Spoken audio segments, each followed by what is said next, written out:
வாழ்விழந்து இவ்வுலகமும், இந்த உலகம் வாழ்விழந்து போச்சுன்னு சொல்றாரு. இந்த கலியை என்னைக்கு வந்தானோ அப்படிப்பட்ட உலகம் பிரபனால் படைக்கப்பட்ட இந்த உலகம் இந்த கலியன் வந்த காரணத்தினாலே மானம் இழந்து, மாகலியன் எதுவினால் வாழ்விழந்து இவ்வுலகமும், வாழ்வு இழந்து இந்த உலகமும் போகத்தான் எண்ணியதோ. உலகமே என்ன பண்ணணும்னு நினைக்குது? அழிந்து போக வேண்டும் என்று சொல்லி உலகம் எண்ணியது. போக தருணம் வந்து பூட்டினது இப்போதுன்னு சொன்னார் சிவபெருமான். முடிய போகிறது, அதுவே எனக்கு பிடிக்கவில்லை என்று சொல்லுகிறது. இந்த உலகமே எனக்கு வாழ பிடிக்கவில்லை என்று சொல்லுகிறதா? எப்படி பாருங்க. அப்போ இறைவனே வாழ்வதற்கு பிடிக்கவில்லை, அழைத்து வேற யுகத்தை தோன்ற வைக்கலாம், அந்த யுகம் வேண்டாம் என்று சொல்லி நினைக்கிறார் என்பதுதான் இதனுடைய பொருளாக இருக்கிறது. அடுத்து பாருங்க. நல்லார சாஸ்திரமும் 4 முறை வேதையுமுதும் கொல்லா கலியினால் பொய்ச்சூடி போய்விட்டது. நல்ல சாஸ்திரங்களும் 4 முறை வேதங்களும் 6 சாஸ்திரம் 4 வேதம் இவை எல்லாம் அதான் ஐயா முதல்ல சொல்லுவாங்க. அந்த பிறவில வரும்போது பூரண வேத நூலும் புராணமும் ஆகமங்கள் சாரமும் கெட்டு போச்சு, சதாசிவம் வைகுண்டமாச்சின்னு சொல்ற. எல்லாமே என்னாச்சு?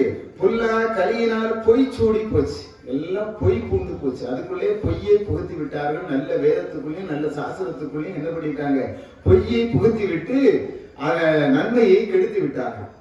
இப்போ சிவன் என்று சொல்லி ஒரு எழுத்து இருக்கு, சிவன் அப்படின்னு சொல்லு. சீல அந்த கொம்பு எடுத்துட்டா என்ன இருக்கும்? சவன் இருக்கும் இல்லையா? அப்போ இதே மாதிரி இந்த சாஸ்திரத்துக்குள்ள எல்லாம் புகுந்து இந்த ஓட்டையெல்லாம் பண்ணிட்டாங்க. இந்த கலியனுவ புகுந்து இந்த மோசமான வேலைகளை எல்லாம் பண்ணிட்டாங்க. மோசமான வேலைகளை எல்லாம் பண்ணினாதான் ஜனாதன தர்மத்துக்குள்ளே சில இப்படிப்பட்ட ஒரு மோசமான செய்திகள் அந்த எழுத்து பிழையின் காரணமாக இருக்கிறது. அதை வைத்து இன்றைக்கு பிடித்துக் கொண்டு ஆடுகிறார்கள். அதை அழித்தவர்களே, அந்த வம்சமே வந்து அதை பிடித்துக் கொண்டு வந்து அதை ஒழிக்கணும் அப்படின்னு சொல்லி கங்கணம் கட்டி கொண்டு அலைகிறார்கள். ஏன்னா இந்து மதத்தை ஒழிக்க வேண்டும் என்ற எண்ணத்தோடு அலையக்கூடியவர்கள் இதை அப்படி செய்கிறார்கள். அடுத்து பக்கம் 15 பார்மையிடம் 12 மக்களை கோளதும் மங்கி அக்கி கொண்டு அழிந்த கலியோடு எல்லாம் சுழிந்த கனல் வந்து 6 சுத்திச்சோ.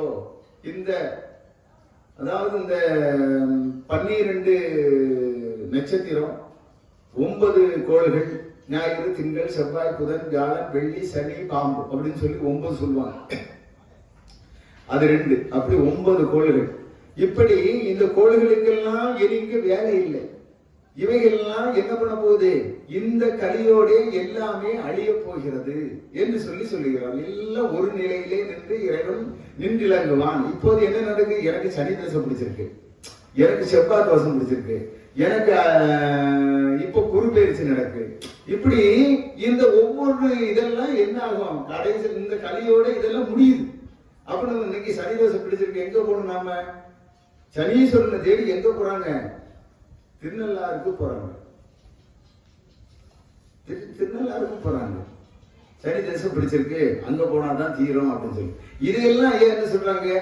எல்லாம் இனிமே வந்து இல்லை, எங்க தர்மயுகத்திலே அது இல்லை என்று சொல்லி அவரு சொல்றாங்க. ஐயா சொல்றாங்க. அடுத்து மந்திர தந்திரத்தை வைத்திய வாகனத்தை சூழ்ந்திருந்த அச்சரத்தை சோதித்து எய்திருந்த இழகு கலியோடு இம்முறை எல்லாம் முடுக்கி களவருக்கு சோதி ஒன்று காணுதோ. இந்த மந்திர தந்திர வைத்திய வாகனம் இது எல்லாத்தையும் ஒட்டுமொத்தமா முடிக்கிறார்.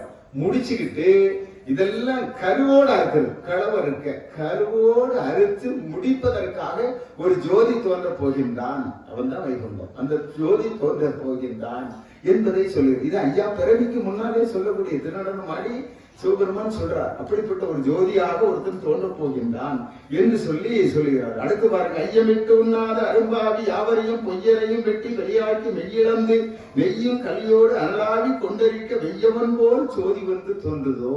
வெய்யவன் சூரியன், சூரியனை போல ஒருவன் தோன்றுகின்றான். சூரியன் எப்படி வருவான்?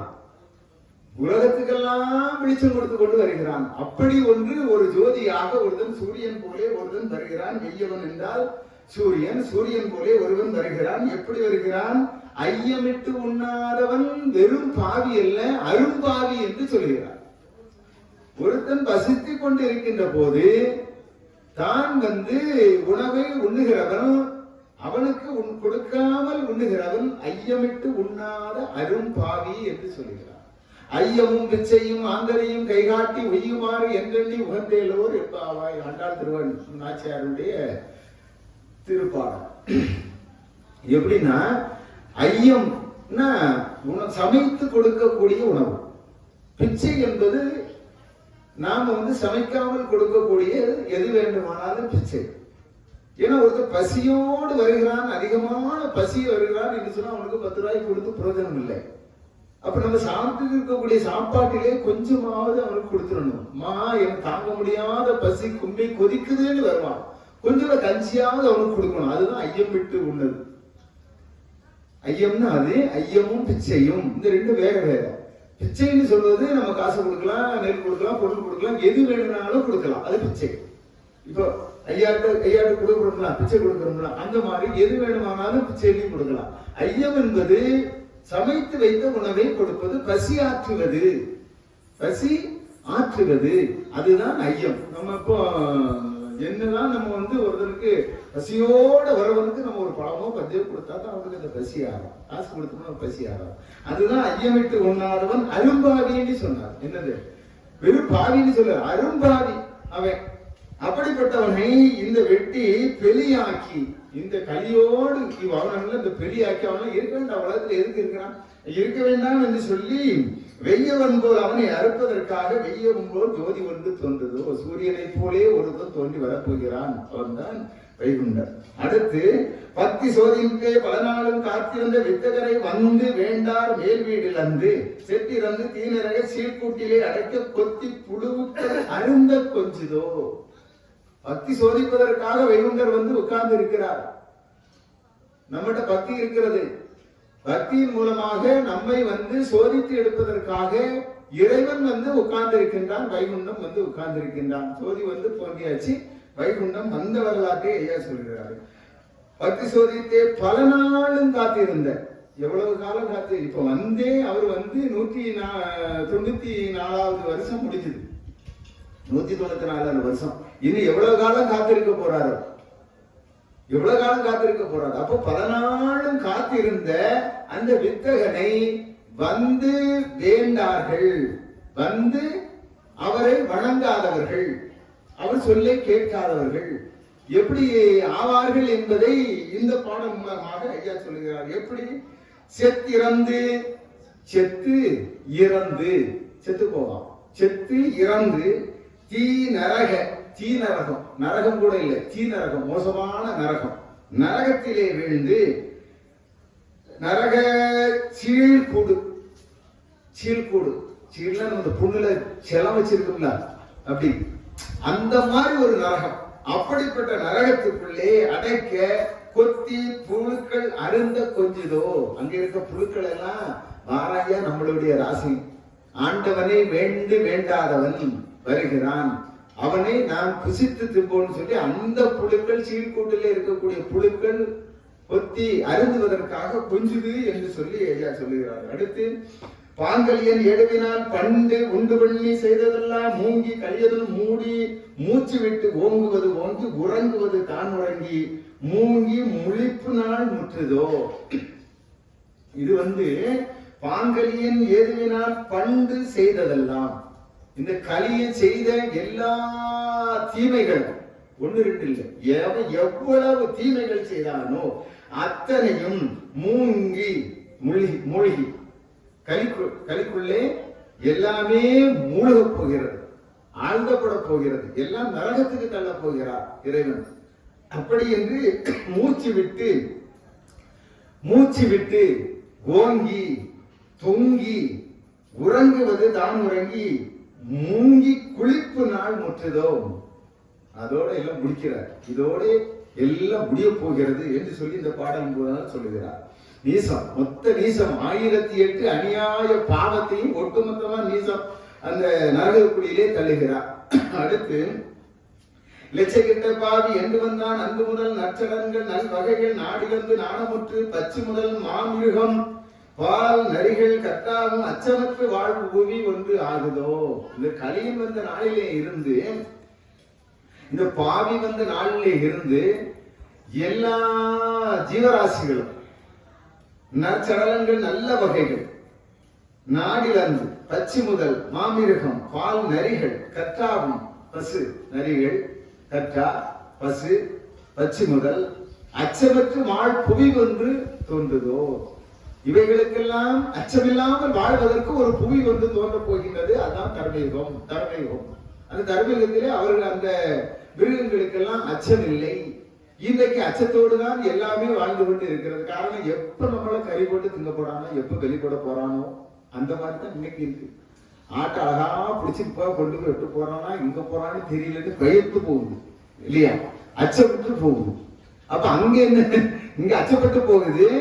அந்த யுகத்துல அச்சமில்லாத வாழ்வு வாழ போகிறது. அதை இந்த பாடல் மூலமாக சொல்லுகிறார். அடுத்து, கொல்லா துயரங்கொண்ட பேச்செடிகள் தான் ஒளிந்து, பேய்ச்செடிகள் பேய் வந்து அழிய போகிறது என்று சொல்றது. இதோட அழிய போகிறது. பேய்ச்செடிகள் எல்லாம் தான் ஒளிந்து, கல்லாத புல்லர் கரு ஒளிந்து, இறைவனை பற்றி அறிந்து கொள்ளாதவர்கள் கருவோடு அழிந்து. இறைவனை பற்றி தெரியாதவன் இன்னைக்கு நிறைய சொல்றான், நான் தான் சம்பாதிக்கிறேன், நான் தான் வாழ்றேன், எதுக்கு சாமியை கொடுக்கணும், நீ சும்மா சாமி இருக்குன்னு சொல்லிட்டு சும்மா தேவையில்லாம பேசாதம்மா, நீ சும்மா இரு அப்படின்னு தாயை சத்தம் போடுவோம். நீ சாமிகளும் போய் சும்மா கொண்டு சாமி சாமி சாமி சாமி, நான் சம்பாதிக்கிறேன், நான் செலவழிக்கிறேன், நீ என்ன சாமி சாமின்னு சொல்ற அப்படின்னு சொல்லி, இதெல்லாம் கல்லாதவர்கள், என்ன இறைவனை பற்றி அறியாதவர்கள், புல்லர்கள், இது வந்து வேஸ்டானவர்கள் அப்படி என்று சொல்லுற புல்லர்கள் என்று சொல்லி ஐயா சொல்லுவார். எல்லாம் அடுத்து, நல்லோராய் சாகாமல் நாளும் நகர ஒன்றுக்குள் சொல்லதுக்குள்ளான ஜோதி ஒன்று தோணுதோ. நல்லோர்கள் எல்லாம் சாகாமல் வாழ்வு பெறுவதற்காக, அவர்களுக்கு நல்லதை சொல்லிக் கொடுப்பதற்காக ஒரு ஜோதியாக ஒருவன் வரப்போகின்றான் என்ற செய்தியை ஐயா சொல்லுகிறார். அடுத்து பாருங்க, தானுமால் வேதம் தற்பொருளும் முப்பொருளும் ஆணுவமாய் ஒன்றில் அடங்குதோ. தானுமால் வேதன் சிவன் விஷ்ணு பிரம்மா இந்த மும்மூர்த்திகளும் ஆணவமாக, அதாவது ஒரு ஆங்காரமாக ஒன்றுக்குள்ளே ஒடுங்குகிறார்களாம், ஒரு ஜோதியாக. அதான் மூன்று மூர்த்திகளும் ஒரு மூர்த்தியாக, முப்பொருளும் நீதானாய் உருவெடுத்தாய் ஆதரினால் மூன்று மூர்த்திகளும் ஒரு மூர்த்தியாக அவதாரம் செய்து வருகிறார்கள். அதைத்தான் சிவபெருமான் சொல்லுகிறார், மூன்று பேரும் தானுமால் வேதன் தற்பொருளும் முப்பொருளும் ஒரு பொருளாய் ஒரே உருவமாக ஆணவமாய் ஒன்றில் அடங்குதோ. ஒன்றாக வந்து உட்கார்ந்து இருக்கின்றான், வைகுண்டமாக வந்து உட்கார்ந்து, பிரம்ம வைகுண்டம், நாராயண வைகுண்டம், சிவ வைகுண்டம், மூணு மூர்த்தியும் ஒரு மூர்த்தியாக வந்து அவதாரம் செய்து அமர்ந்திருக்கின்றார்கள் என்பதை இந்த பாட்டின் மூலமாக ஐயா சொல்லுகிறார்கள். அஞ்செழுத்தும் ஆனா அரியெழுத்தும் ஆங்கார மூன்றெழுத்தும், அஞ்செழுத்து நமச்சிவாய, அரியெழுத்து ஓம் நமோ நாராயணாய, மூன்றெழுத்து பிரம்மதேவாய. இந்த மூன்றும் ஒன்றுக்குள் அடங்குது, ஒரே ஜோதியாக ஒரு மூர்த்தியாக அவதாரம் எடுத்து வருகிறது, ஒன்றுக்குள்ளே அடங்கி இருக்கிறது என்று சொல்லி, ஓம் நமோ ஒன்றதுக்குள் அடங்குதோ, அந்த ஓங்கார பரம்பொருளுக்குள்ளே எல்லாம் அடங்கி இருக்கிறது என்பதை இந்த இடத்திலே அந்த மூன்று மூர்த்திகளும் அந்த ஓங்கார பரம்பொருளும் போலே இருக்கிறார்கள், வந்து பிறக்கிறார்கள் என்பதை இந்த பாடல் மூலமாக ஐயா நம்மளுக்கு சொல்லுகிறார்கள். அடுத்து, ஆகாத வஸ்து எல்லாம் அழைத்து நரகிலிட்டு வாகாத குளிமூட வந்ததோ. ஆகாத வஸ்துகள் எதெல்லாம் இருக்கோ எல்லாத்தையும் இந்த நரகத்துக்குள்ளே போட்டு குழி மூடி மூட போகிறார். அப்படிப்பட்ட ஒருவர் வருகிறார் என்று சொல்லி அந்த பாடல் மூலியமாக சொல்லுகிறார். அடுத்து, சாகாத சரங்கள் பல வஸ்துவையும் தர்மபதி ராஜ்யத்தில் இனங்கள் ஒன்றாய் வைத்து ஆளுவதற்கு ராஜா ஒன்று ஆகுதோ. சாகாத சனங்கள், நல்லோருக்கு சாவே கிடையாது, மானமுள்ள தொண்டனுக்கு பிறப்பிறப்பு இல்லை என்று சொல்லு. மானமுள்ள தொண்டனுக்கு பிறப்பிறப்பு இல்லை, அப்போ அவனுக்கு சாவே கிடையாது. அவன் எப்பவும் எப்படி இருப்பான், இறைவனிடத்திலே இருப்பான். அவனையெல்லாம் வைத்து, அப்படிப்பட்ட மக்களை எல்லாம் வைத்து ஆளுவதற்காக, தர்மகத்திலே வைத்து ஆளுவதற்காக ராஜாவாக ஒருவன் வரப்போகின்றான் என்று வைகுண்டர் வருவதை பற்றி இந்த பாடல் நம்மளுக்கு சொல்லப்படுகின்றது. அடுத்து, பொன்னூற்று தன்னூற்று புறவுதனால் விளையூற்று முன்னூற்று யோசனை உலாவு செளி சுழி உலாவு சுழி. பொன்னூற்று தன்னூற்று புறவுதனால் விளையூற்று முன்னூற்று யோசனை உலாவு சுழி. பன்னூற்று பாலூற்று மேலூற்று சேலூற்று வாலூற்று மாலூற்று மாவதியும் ஆகுதோ.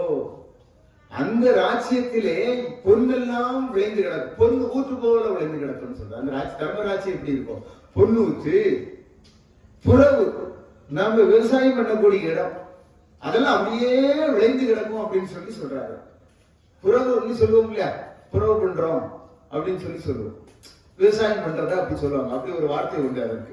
அப்படி விளையூற்று, புறவூற்றிலே விளையக்கூடியதெல்லாம் நம்மளுக்கு நிறைய இந்த கிழங்கு வகைகள் எல்லாம் வருது இல்லை. இப்ப எல்லாம் பூமி இருந்தா தான் விளையுது. அந்த பூமி அவ்வளவு செழிப்பாக இருக்கும் என்று சொல்லி இந்த இடத்திலே ஐயா சொல்லுகிறார். பாலூற்று, பால் அப்படி ஊரு அப்படி என்று சொல்லுகிறார்கள் ஐயா.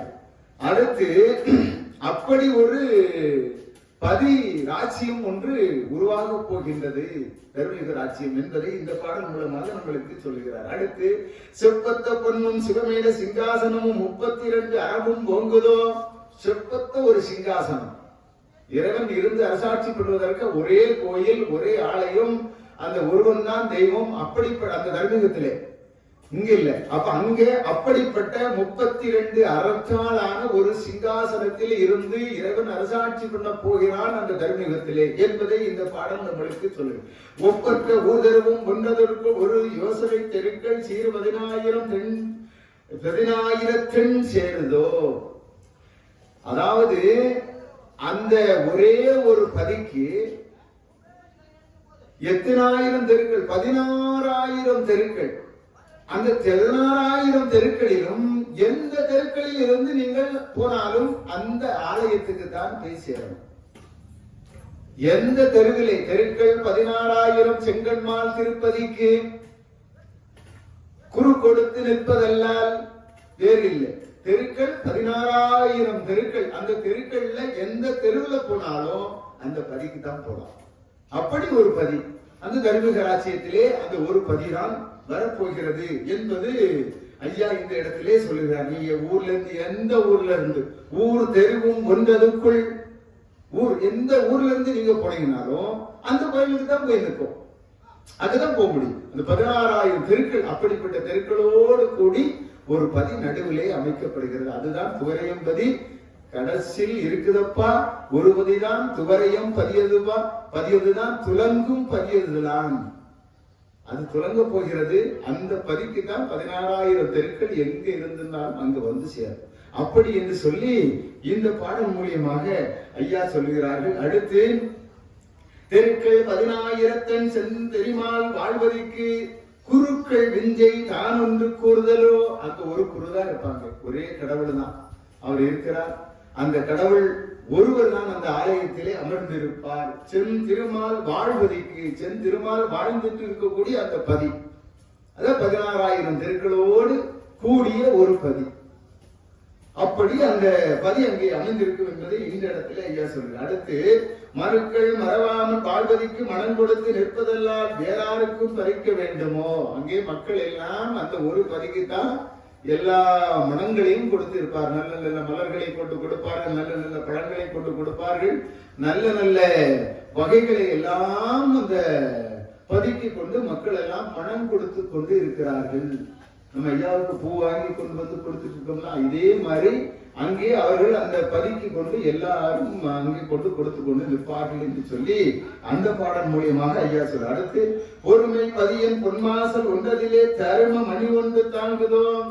அந்த பொறுமையான பதிலே ஒரு தரும மணி ஒன்று தாங்கி நின்று அடித்துக் கொண்டு இருக்கிறது. நம்மளுக்கு இந்த பதியிலே ஒரு பெரிய மணிமண்டபம் கட்டி நிறுத்தி இருக்கிறோம். அப்படி அந்த பதிக்கு ஒரு தருமமணி அங்கே இருக்கு. ஒவ்வொரு பதிக்கு ஒரு தருமமணி இருக்கு. தருமமணி அதுக்கு பேரு சும்மா சாதாரண மணிமண்டபம் இல்ல, தருமமணி ஒன்று தாங்குதோ என்று சொல்லி இந்த பாடலிலே ஐயா சொல்லியிருக்கார். அடுத்து மணி மணி கண்ணீர் கண்ணீர் என்றதால் இனி இருள் இல்லாதே ஓங்குதோ. அந்த மணி கண்ணீர் கண்ணீர் கண்ணீர் என்று ஓசையிட்டு அடிக்கிறதுனால இருளே இல்லாமல் இருக்குதான். அப்ப அங்க அந்த யுகம் நிலவு எப்போதும் நீ அப்படியே நின்று இறங்கு என்று சொல்றார் நிலவு கிட்ட. அப்ப இருளும் இல்லை, இருட்டு இல்லை, இரவும் பகலும் இல்லை, எப்போதும் ஒரே மாதிரி வெளிச்சமாகவே இருக்கிறது. அதுவும் என்ன, ஏற்புடைய வெளிச்சமாகவே இருக்கிறது. அப்படிப்பட்ட உலகம் அடுத்த தர்மயுக உலகம் என்பதை ஐயா சொல்லுகிறார். அடுத்த வரி அழகா சொல்றாரு பாருங்க. ஏன்னா அங்க சூரியனுக்கு வேலை இல்லைன்னு சொல்றாரு. அலைந்த சூரியனும் அவன் அலைய சாயாமல், அலைந்து சூரியன் இன்னைக்கு அலைஞ்சுக்கிட்டே இருக்கான். காலையில இருந்து கீழே போயிட்டு சுத்தி சூரியன் என்ன பண்ணிட்டு இருக்கான்? அலைஞ்சுக்கிட்டே இருக்கான். அதை என்ன சொல்றாரு ஐயா? அலைந்த சூரியன் அவன் அலைய சாயாமல், நிலம் தெரிய எப்போதும் நேரே குலைந்தலைய, நிலம் தெரிய எப்போதும் நேரே நின்று அந்த வெளிச்சத்தை கொடுத்து கொண்டு இருக்கின்றான். சூரியனுக்கு அலைச்சல் இல்லை, அப்ப இரவு பகல் இல்லை. அதான உண்மை. சந்திரனுக்கு அலைச்சல் இல்லை, இரவு பகல் இல்லை. ரெண்டு பேரும் அப்படியே நின்று கொண்டு அந்த வெளிச்சத்தை அப்படியே கொடுத்து கொண்டு இருக்கின்றார்கள் என்பதை இந்த இடத்திலே ஐயா சொல்லுகிறார்கள்.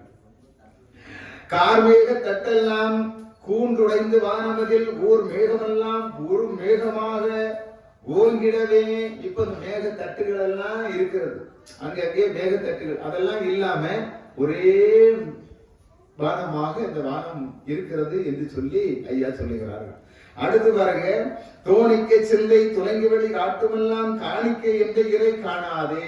அங்க சிந்தையிலே இறைவனை தோணித்துக் கொண்டே இருப்பார்கள். காணிக்கை கொடுக்கணும், அது கொடுக்கணும், இது கொடுக்கணும், அந்த மாதிரி உள்ள எண்ணமே இல்லாமல் இறை சிந்தனையோடே இருப்பார்கள் என்று சொல்லி இந்த பாடல் மூலமாக நம்மளுக்கு சொல்கிறார்கள்.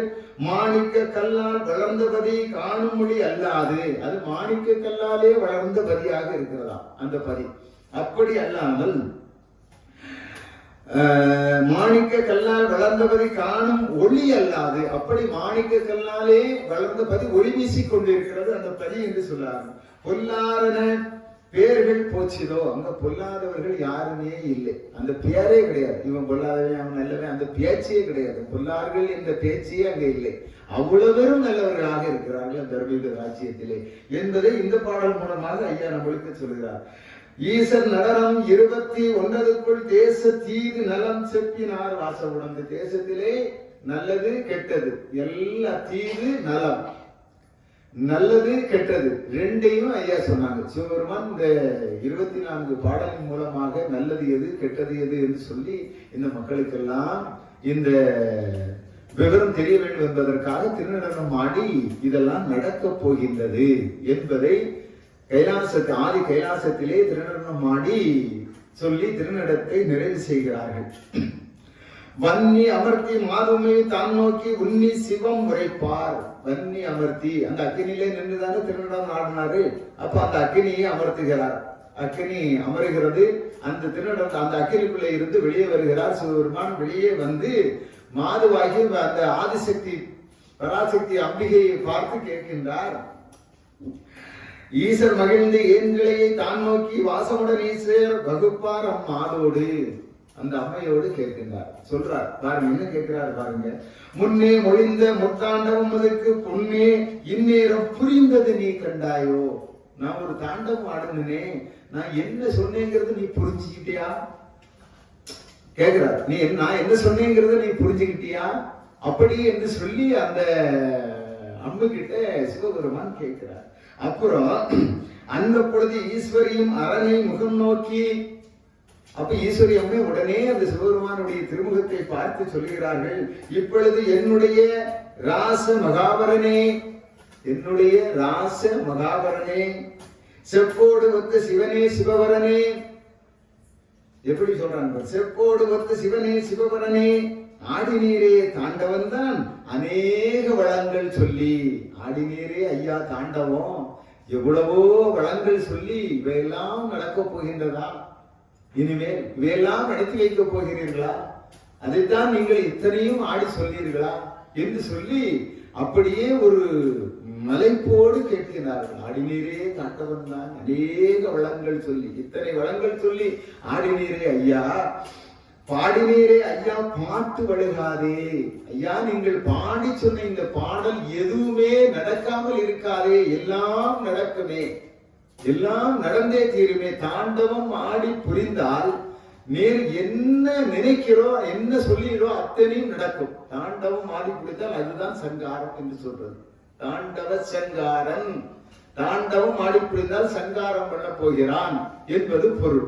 அந்த தாண்டவ ஆடினீரே தாண்டவம் ஆடி புரிந்தால், அந்த அம்மா சொல்றாங்க, பாடினீரே ஐயா பாட்டு வழுகாது, எதுவுமே தவறி போகாது. தாண்டவம் ஆடி புரிந்தால் சக்தி சிவம் வரைக்கும் ஆண்டாரை போல் கிடந்து மறுத்து எழும்ப வேணும் அல்லோ. இப்படி ஆடி புரிந்தது சரிதான், ஆனா சக்தியும் சிவனும் மாண்டாரை போலே கிடந்து மறுத்து எழும்ப வேணுமல்லோ என்று சொல்லி அம்மா சொல்றாங்க. அப்போ அந்த முதல் பாடல்ல என்ன சொன்னாங்க ஐயா?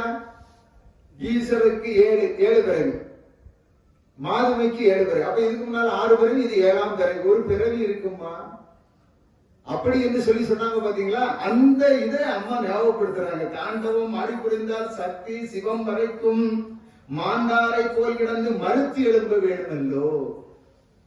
இறந்தவர்களை போலே கிடந்து மறுத்து எழும்புவது போலே எழும்ப வேண்டும் அல்லவா? அப்படி அல்லவா ஒரு நிலை. சக்தியும் சிவனும் இறந்து விட்டால் என்ன நடக்கும் என்பதை நீங்கள் லேசை வாசனை பண்ணி பாருங்கள். சக்தியும் சிவன் தான் உலகம். அப்ப உலகமே என்னது? அழிந்துவிட்டு எழும்ப போகின்றது. இதை இந்த இடத்திலே சொல்ல, உலகமே அழிந்துவிட்டு மறுபடியும் ஒழிக்கப் போகின்றது என்பதை இந்த வரியிலே அம்மை சொல்லுகிறார்கள். அல்லாமல் என்னுடைய அண்ணர் நினைப்பதினால், அல்லாமல் என்னுடைய அண்ணன் என்ன நினைக்கிறார்னு சொன்னா, நல்லோரே கொஞ்சம் நான் அறிந்தது கேளும். எங்க அண்ணன் என்ன நினைக்கிறார் என்று சொல்லி நான் அறிஞ்சதை நான் உங்களுக்கு சொல்றேன் ஈஸ்வரரே, நீ கேளும் அப்படின்னு சொல்லி எங்க அண்ணன் என்ன நினைக்கிறார் என்று சொல்லி அந்த நாராயணன் என்ன நினைக்கிறான் என்பதை அந்த ஆதிசக்தி அம்மை சொல்ல போகிறார் பாருங்க. காரணமான மாயன் கலியுகத்தை முடிக்க, அந்த காரணமான மாயன் கலியுகத்தை முடிப்பதற்காக நாராயணர் தான் பூமியிலே நடப்பது நிஜமானால், இந்த பூமியிலே கலியை முடிப்பதற்காக அந்த நாராயணர் வருவது உண்மையானால், நம்மையும் இங்கே இருக்க ஒட்டார்கான் நாராயணரும், நம்மையும் இங்கே இருக்க விட போறதில்லை. அவர் நம்மளையும் கூட்டிக்கிட்டு தான் போறாரு.